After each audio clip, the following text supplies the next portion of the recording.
And because we failed a Section 8 inspection, guys, depending upon what's going on with that particular property, either you can fix the problem, and that's what I would highly recommend that you do, is fix the problem and then go ahead and get that Section 8 tenant in there. Or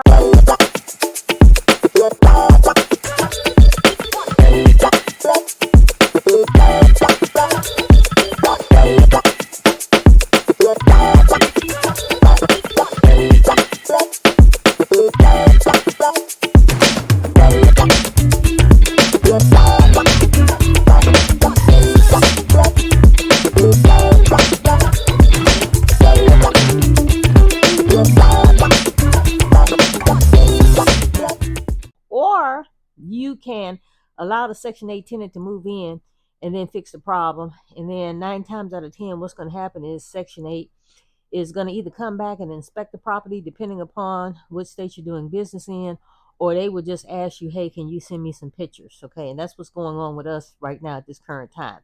So, what I'm going to be talking about today is a lot of people will send me properties. What do I think about this property and that property, whatever. Guys, if you're not my student, don't waste your time with all that. I don't really have time with that. And plus, I even tell my students, hey, I can only tell you, hey, that looks like a nice catch or whatever. You know, it looks like it's pretty nice, whatever. Guys, I'm not a contractor. I'm not a handyman, and I'm a registered nurse. I have a degree in, I'm a RN, and I cannot tell you, hey, buy this mobile home, buy that mobile home. I cannot tell you that, guys, and I don't do that to my students. Okay, and my students know that. So what we're gonna be talking about today is buying a property, and guys, wholesaling a property. It's going to be up to the due diligence of the individual, the end buyer who's trying to buy that particular property. Now, personally, and I've told everybody this, including my students, personally, we do not like to fool around with properties that have a bump out. And what do I mean about a bump out? Is properties that have room additions, okay? Because not only sometimes the room addition, if it's not done professionally, it's going to be a problem later on down the road.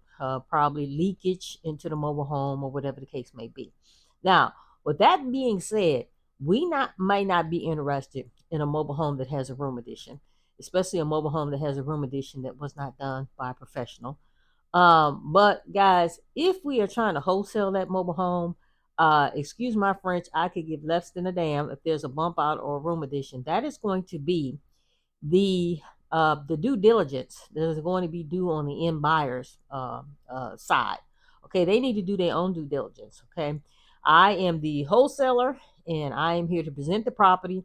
I will also let you know, hey, there's a bump out. And especially if that mobile home has to be moved, guys, I don't think a bump out is going to be, or a room addition is going to be a good investment.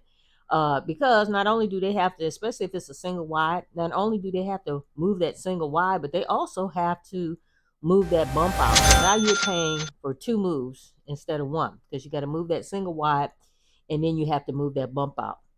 A lot of times that bump out will have some issues, and this is the reason why we don't like to deal with a bump out. Now, when we're looking at properties, we might not be interested in the property, but the end buyer might be interested in the property. And that's what I'm telling you guys. It is up to the end buyer to do their own due diligence. Okay, that is not our issue.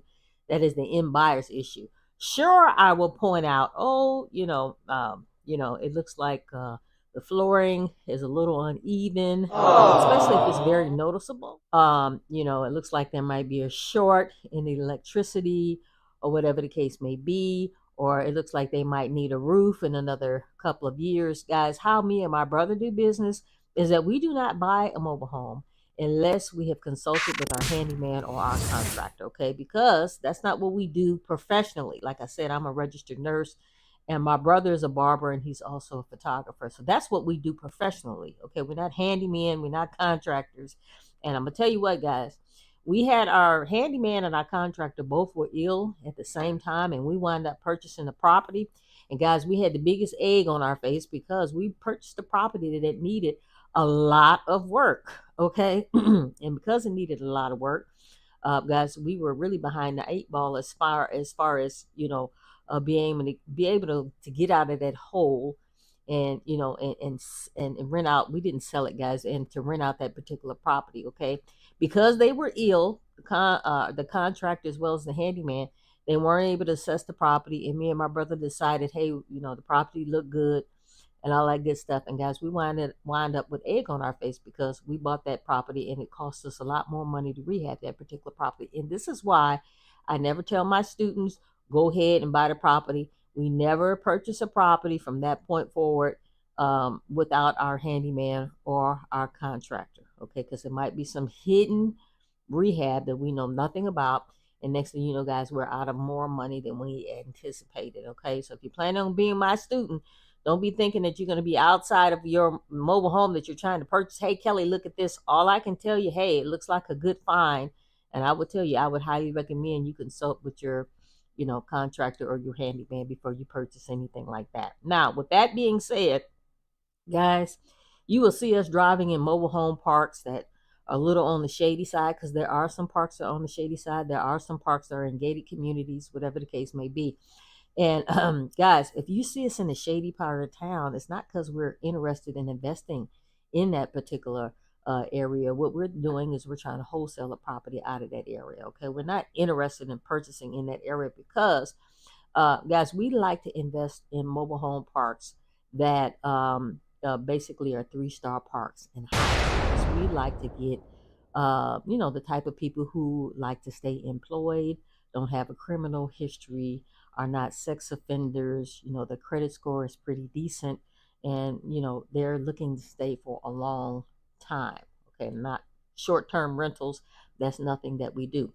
Now, if you see us in a park that's a little on the shady side, it's because we're trying to wholesale it, and it's going to be on the due diligence of the end buyer to assess that neighborhood. Is that something, or that's somewhere that they want to live, then so be it on them. Guys, we will wholesale anywhere, okay? But buying and holding, guys, we have our own criteria, especially it comes to the person's, like I say, criminal history, if they've been on their job, how many years, credit score, and all that kind of stuff. Their, debt to income ratio, things of that nature comes into play, okay? So